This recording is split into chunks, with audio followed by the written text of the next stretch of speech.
નમસ્કાર મિત્રો, આપ સૌનું સ્વાગત છે અમારી ચેનલ. આપણે વાત કરીશું કે હવે કેનેડામાં રહેવું પહેલા કરતાં કેટલું મોંઘું બને. ખાસ કરીને જે અત્યારે નવા આવી રહ્યા છે એમના માટે ખૂબ જ પડકારનો સામનો કરવો પડે છે.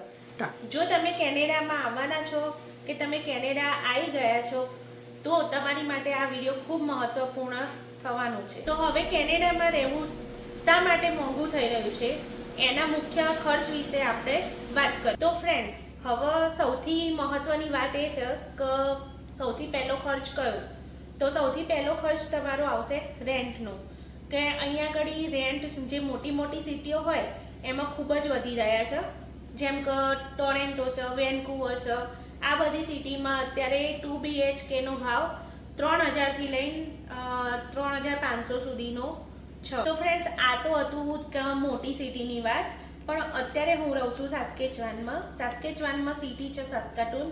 તો હવે આપણે એની વાત કરીએ કે સાસ્કાટૂનમાં કેટલું ભાડું છે. તો ફ્રેન્ડ્સ, અત્યારે હું જે જગ્યાએ રહું છું ત્યાં આગળ લાઈક બેઝિક છે 2 BHKનું 1800થી લઈને 2000 સુધીનું ભાડું.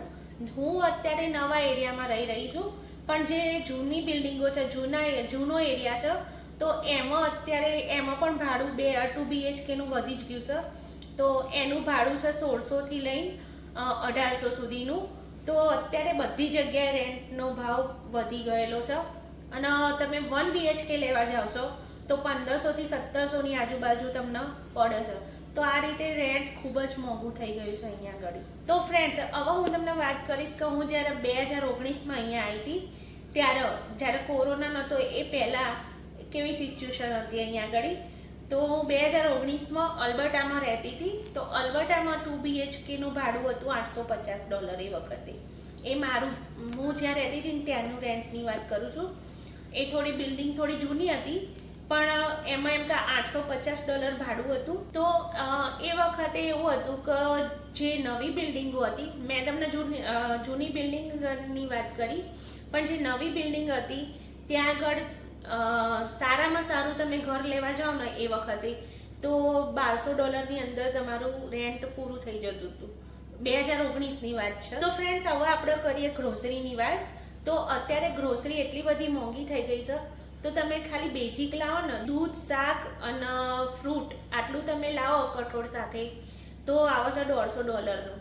અને પહેલાં જ્યારે હું 2019માં આવી હતી ત્યારે તમે લાઈક એટલું બેઝિક વસ્તુ લાવતા હતા ને તો એ વીકમાં $50 થતા હતા.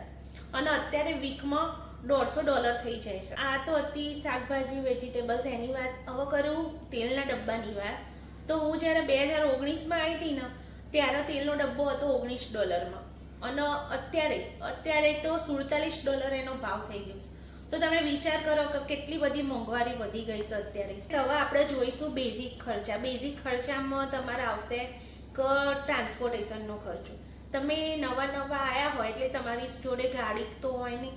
તો તમે શું કરો? તો તમે બસમાં જાઓ.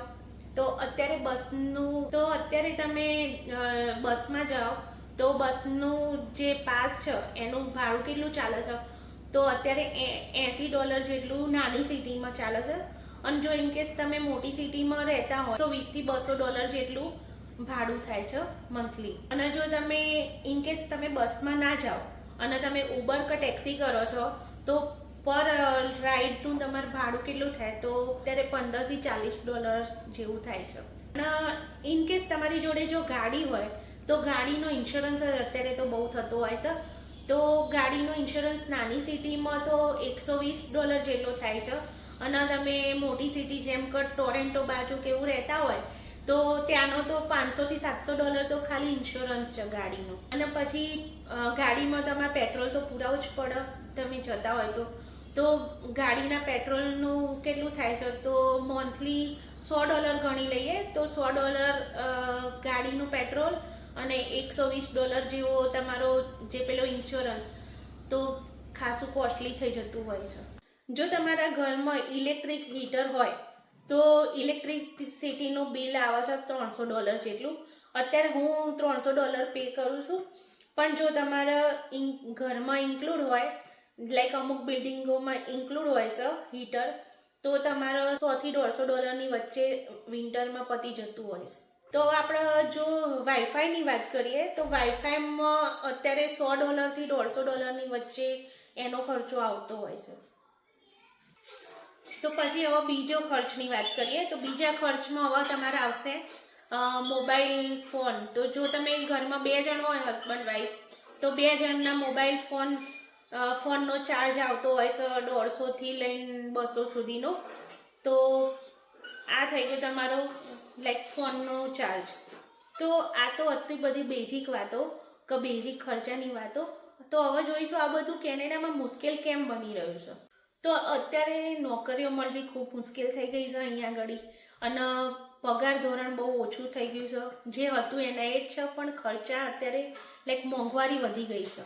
તો એક તો રહેણાંક ખર્ચ વધી ગયો છે, ભાડા વધી ગયા. પછી અમુક જગ્યાએ શું થાય છે કે એમ્પ્લોયીના અમુક કંપનીઓ કોસ્ટ કટિંગના લીધે અમુક એમ્પ્લોયીને છૂટા કરતા હોય છે.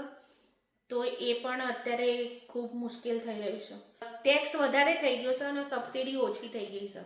તો આ બધા કારણોને લીધે મોંઘવારી અત્યારે ખૂબ વધી ગઈ છે અને એની કમ્પેરમાં તમને વેતન મળતું ઓછું થઈ ગયું છે. તો હવે હું તમને એક એના વિશે સોલ્યુશન કહું કે તમે જો નવા આવતા હોય તો તમે આનું શું સોલ્યુશન લાવી શકો, એના વિશે વાત કરીએ. તમારે એવી જગ્યા શોધવાની જ્યાં ભાડા સસ્તા હોય. જેમ કે તમે નાની સિટીમાં ને એમાં રહો તો તમને ભાડું સસ્તું પડે, તો એવી જગ્યાએ તમે રહી શકો. તો જો તમે મેનેજ કરી શકતા હોય તો તમને શેરિંગમાં રહેવું વધારે સરળ પડે. તો તમે ગ્રોસરી હવે એવી જગ્યાએથી ખરીદી શકો કે જે બજેટ ફ્રેન્ડલી સ્ટોર હોય, જેમ કે વોલમાર્ટ છે, કોસ્કો છે, પછી સુપર સ્ટોર છે, ઇન્ડિપેન્ડન્ટ છે. આવા બધા સ્ટોરોમાંથી તમે જો ગ્રોસરીને એવું લાવો તો તમને સસ્તું પડતું હોય છે.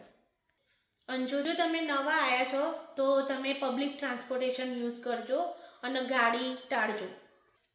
જો તમે નવા આવ્યા છો, ઇનકેસ તમારી જોડે જોબ નથી અને તમને અહીંયા આગળ છે ને તે ફૂડ બેન્કો ને એ બધું ચાલતું હોય છે, તો તમે એમાંથી ગ્રોસરી લઈ આવી શકો છો. પણ જો અને આ ફૂડ બેંક એવી છે જે તમને ફ્રીમાં વસ્તુ આપતી હોય છે. તો જરૂર હોય તો જ લાવવાની, નહીતર લાવવાની નહીં, નહીતર એનો મિસયુઝ નહીં કરવાનો. કારણ કે એ જરૂરિયાતમંદ લોકો માટે જ છે. તો આપણે બહુ જ જરૂર હોય તો એ લેવાનું. તો આપણે જો જરૂરત ના હોય તો એ વસ્તુ બીજા લોકોને મળી શકે.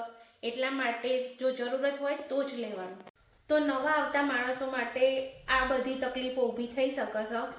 તો મારી તમને લોકોને એક વિનંતી છે, જો તમે તમારું રહેવાનું સેટિંગ અને એક તમારી જોડે નોકરી હોય તો તમે આવજો, બાકી તમે વિચારીને પગલાં ભરજો.